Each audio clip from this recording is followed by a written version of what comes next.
All right. Happy Thursday. We are back.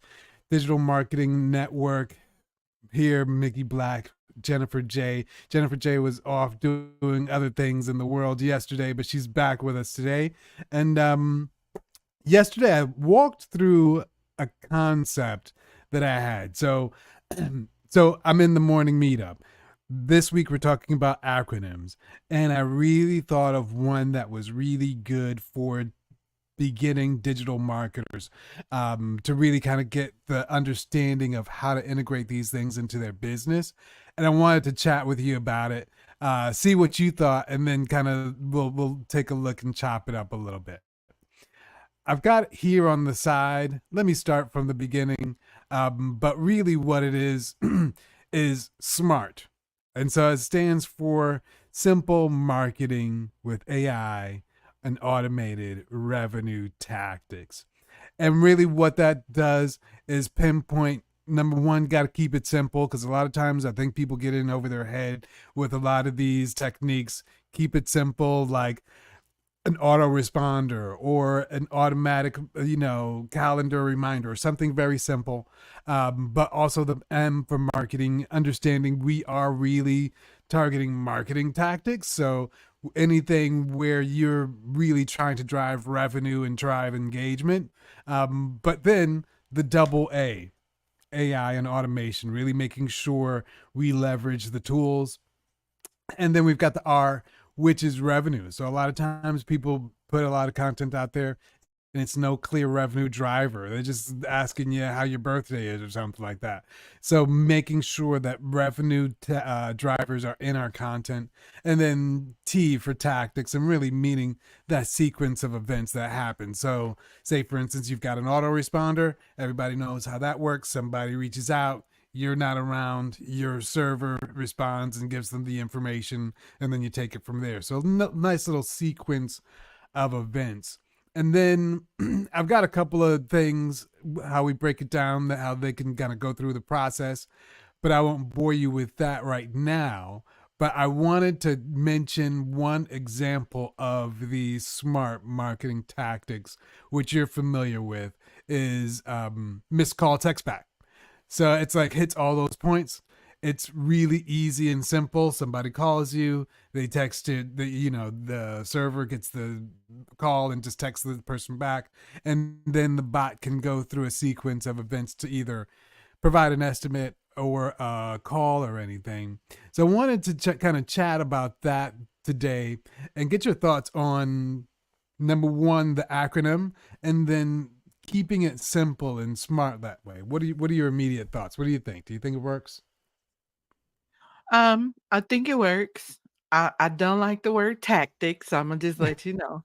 But I saw tactical, which can also go to my word, which is strategy. So, other than that, and I know you're trying to create the acronym. So, um, other than that, no, I like it. I definitely like it. Also, when we talk about missed call text back, I think a lot of businesses miss these opportunities because they're so fearful of changing their phone number. And I think maybe it's the messaging that we use, right? Maybe it's because we're telling you you have to change your phone number. So maybe we shouldn't say that, because if we think about it, if you go get a text messaging system, they're going to ask you for to create to get a phone number. Mm-hmm. And that's your texting phone number. You can't use the same number, but because Mm-mm. we're asking them, "Hey, if people call this number now, it'll text them back and it'll take them through your process. If you're busy," they're thinking immediately, "Oh, I need to replace this with my current number and blah blah blah blah." Well, here's one thing where you can get around that, because I actually, when we talked about that before, that was in my head, and then I talked to somebody else who actually had a solution.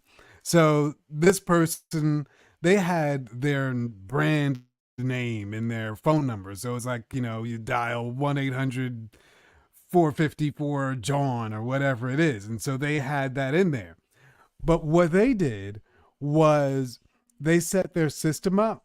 Do you know how you can ring multiple numbers when you dial a number? A lot of times, salespeople use it to like dial whether the person is working at home or there's another person as backup or whatever. So they set their system to forward to that texting number. So they had their branded vanity number. You dial it, and Mhm. then that vanity number would dial their text number, and then they would engage from there because they had like theoretically the permission. The person called your business. You can respond in kind with text. What do you think about that? Like using that as a solution? So my immediate thought goes to A2P, right? Inside of A2P, we have to register specific numbers. So I feel like, yes, that's an awesome solution if you can get that other number registered, Got you. right? And so if you're forwarding to a number or you're using that number, I'm not sure because maybe and I overthink, that's my jam and then to lie No, in the you're right. You're overthinking right. world, right? But if we look at how it's gonna work logistically, right? They're gonna call your number and then this other number is gonna text back. Well, the other number is A2P registered. So, Yes. just talking through that, So it's a how great they? solution if the system picks it up. So I know Yeah. that was my solution a while ago, but the system wasn't picking it up to text them back. So if the system picks it up to text them back, then awesome. Let's go. Let's work. Yeah, because what I think they did was enter in that secondary or that initial number into the system, and the system will send that number a code just to validate you own it. And then once Mhm, you punch that code in, or you reply confirmed or something, and mhm. then they validate that number. Okay. Awesome. That's what I Awesome. believe happened. Yeah, yeah, Awesome. Awesome. Then hey, let's work and everybody needs to know that because people get stuck in the weeds. So I've learned to get out of the weeds of the technology and focus more on just providing that initial listen, you need a CRM, here's a CRM. And staying out of the tech weeds because, that gets you in trouble, and if you stay in the tech weeds, you're not really advertising or selling your business. So fair, fair. so that works, and that's awesome. That's awesome. That definitely will solve that problem, for sure. For sure. But I like the point you made about staying out of the tech weeds because if you're in there, that means you're not paying attention to your business. And it kind of goes back to what we were talking about before in keeping things simple. It just like very simple, straightforward strategies. And I know we've got the missed call text back. What are some other simple 101 things that people, whether it be with Go High Level or like any tech things that are super simple like that, are super easy to set up?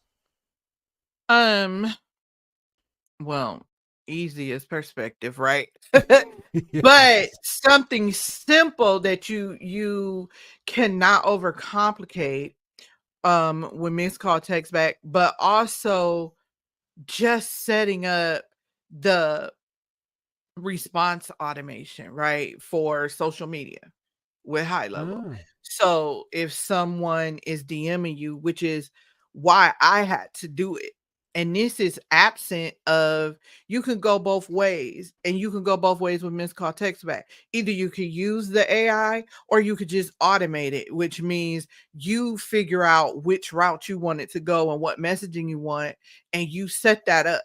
So just setting up, hey, if someone DMs me the word system, send them this DM back that's going to send them to my systems playbook. If they, just simple. That's yeah. simple stuff. If they DM this, send them this. That's simple. Because that's capturing people in places we can't be everywhere. Yeah. So we can't, we'll burn out if we're checking all these channels and doing all these things and we're not leveraging automation to help us. So that's why I initially had to put a chat bot. Now I opted to put the chat bot on my DM because I wanted to see what it's going to do, how is it going to operate. And it's been doing pretty well. It's also growing more and more intelligent as it interacts with people. So, I mean, I have to go in also and tell it certain things like, nothing is completely automated. You have to still watch it. You have to still train it just like an employee. You would say like, "Hey, no, next time let's not respond to that this way. Let's respond this way." And then next time it knows. It's no different than an employee. You can't just set it and forget it. You do have to watch it and see, like, okay, what did it say? Oh, no, don't say that. Sometimes I have to jump in like, hey, that was my chat bot. I'm sorry. So what is the craziest thing is have you ever seen? What's the craziest thing? Well, I had it trying to book people on my calendar at like 9 p.m. at night, which is an absolute no for me because my energy is done usually by 3 o'clock. So anybody who's interacted with me, they know they have to schedule with me early because by 3 o'clock, I've done so much that I am mentally drained. So you're not going to get the best of me that you could get. Um, for me, that's pretty much it. I think it did it did do something else that was really crazy. It wasn't like really outrageous. It just was, I think someone was asking for something and it told it we didn't have it or something like that. But it was a customer who was already a customer, and I wouldn't prompt it to respond to customers because you're Gotcha. DMing me. Customers shouldn't be DMing me, right? They should be following the process within the business that we told you to do. So I didn't retrain it because you shouldn't be responding. Gotcha. Gotcha. Or Yeah. stop DMing me. And I Now tell them like, all right, well, you take the chance of talking to that bot. so now, but with your calendar, do you have your availability set? I did. That's why I was like, and so I had to hit highlight. This was early too. This was Gotcha. early when it first started. And Okay. so I had to hit high level, like, hey, it's trying to book me at 9 p.m. Because at first it made me think, oh, is my time zone set properly? Um, the calendar, I know the calendar availability is set right. I knew that. Gotcha. Yeah. Nothing says to book me after after 4 o'clock, honestly. Um, but yeah, I don't know why I was doing that glitch. Technology. And I think Technology. it's even better now because you can add the chatbot in two different ways. At that point, it was only one way you can add the chatbot in. So Gotcha. Gotcha. And it's probably more integrated now and yeah. able to see the settings on the calendar. Cool. Cool. So I think those are two really good things. I think the whole missed call text back strategy is good. And then I think the other one that you mentioned, the whole DMing the specific word and responding to that word in turn. I've seen that a lot. I've not really done it for a lot of brands that I work with. So I'm going to start integrating that because I think that's another one where you're just leaving money on the table. You It's are. so easy and it just goes on by itself. So I think Yeah. we'll be back on Monday. And I know Monday we've got a couple of interesting topics to talk about next week, talking about what the FTC says you can say and what you can't say. So that'll be a little bit interesting to dive into, especially some of the regulated industries that want to do advertising and say Mhm. how good their stuff is. And maybe sometimes it's not that good. But anyway, Yeah. Yeah. but anyway, people, Happy Thursday. Have a good weekend. We take the Fridays off around here, so we won't see you tomorrow, but we'll see you on Monday back with the Digital Marketing Network. Have a good one. Cheers.